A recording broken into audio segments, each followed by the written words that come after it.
the longtime editor of a prestigious medical journal, started his editorial on physician conflicts of interest describing a fantasy that doctors treat patients using simply the best evidence and experience, rather than being influenced by money or self-interest. This is, of course, nonsense.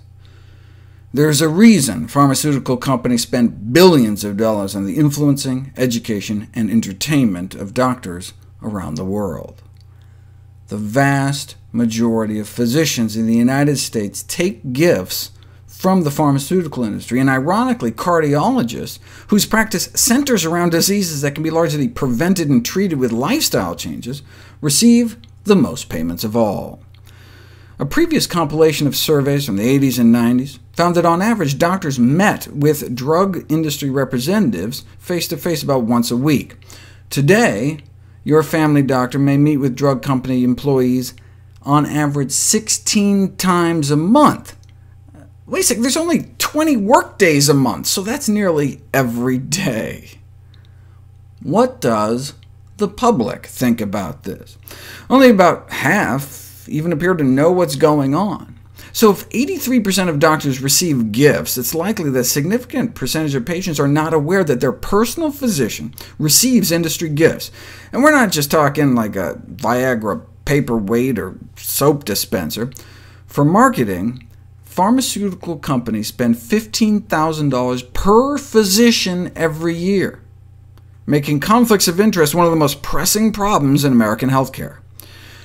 How do doctors feel about it? Most generally approve of the gifts. However, tellingly, physicians do not want gift relationships made public.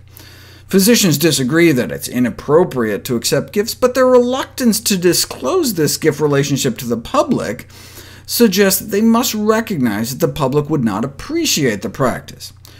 To analyze how physicians resolve this contradiction, researchers conducted a series of physician focus groups. It turns out physicians use a variety of denials and rationalizations. They avoided thinking about it, denied responsibility.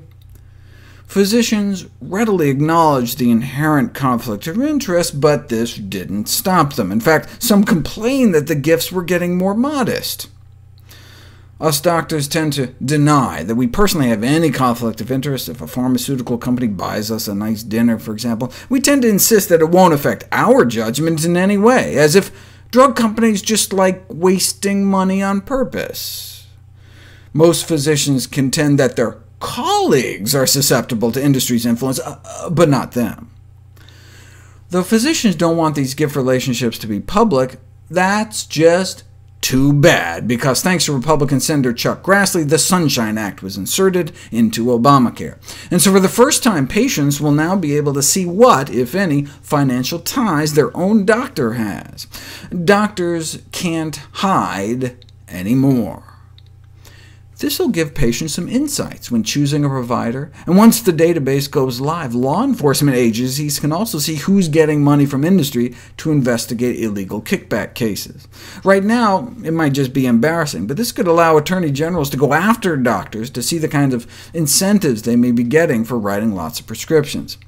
And the database is live right now. If you go to openpaymentsdata.cms.gov/search, or for a more user-friendly version, ProPublica's Dollars for Docs page, the drug industry spends billions trying to influence doctors, and for the first time, you can see if your physician, or any physician, has their hand out. Senator Grassley hoped that this would help save our nation money.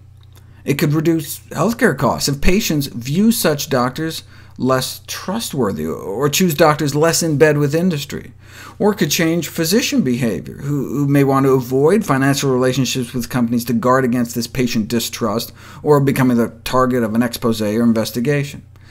Or they could just try to cover it up. This is from the American Academy of Family Physicians, advising physicians how to avoid getting burned by the Sunshine Act. For example, drug companies now have to report when they give doctors free meals valued at over $10.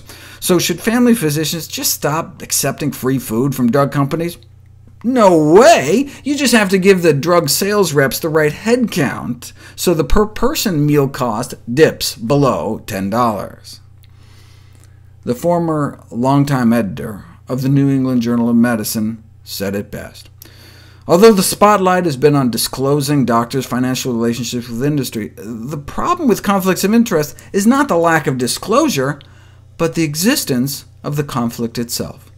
Rather than just disclosing them, the best approach to financial conflicts is to have none.